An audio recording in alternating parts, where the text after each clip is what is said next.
Бебето спи, време е нещо да си приготвим ние за хапване. Днес съм решила да правя пилешки бутчета с зеленчуци и ориз на фурна.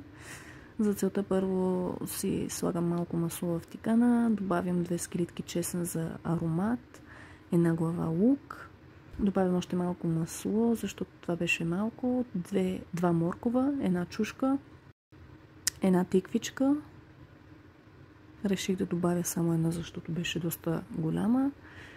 Така за разкош да има повече зеленчуци.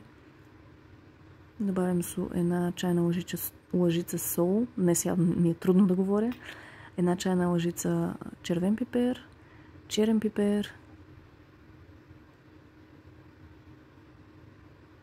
една чаша ориз.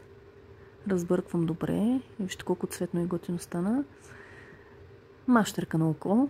Реших в последствие да добавя мащърка. 3 чаши вода.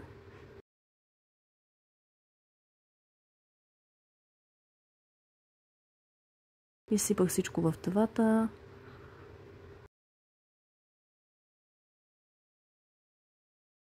Разбърках, то се вижда.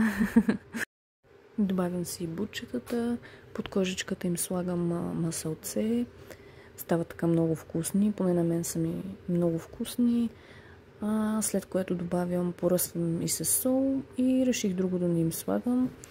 Пека на 180 градуса за около 30-40 минути. Гледаме водата да изври и вече бутчетата да са се запекли, то си се вижда.